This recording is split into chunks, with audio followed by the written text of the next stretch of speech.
Hello everyone. Today, I will guide you through the process of recording the starting balances of your inventory using 8skice accounting software. To begin, let's log in. Once you have entered your credentials and logged in, you will be taken to the 8skice interface.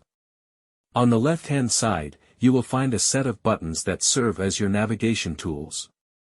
Now, let's take a look at our example question. It states, Zumna Technology Limited, a mobile phone trading company, recently implemented 8skice software for their accounting needs.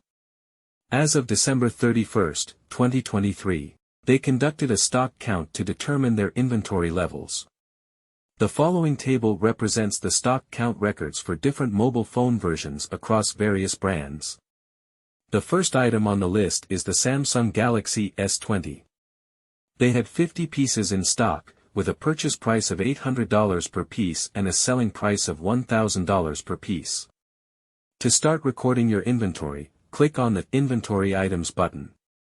This will display a list or screen with options related to managing your inventory.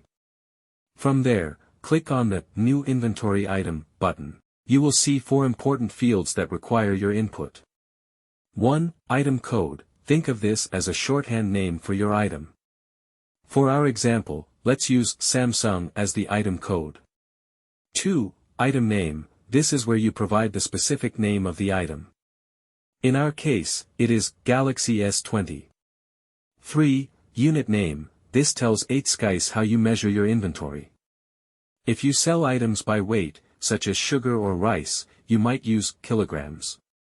If you sell by volume, like fuel or water, you could use liters.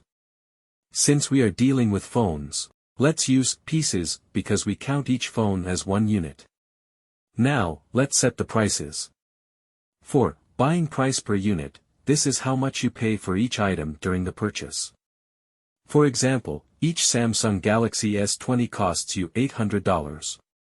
5. Selling price per unit. This is the amount you charge your customers for each item.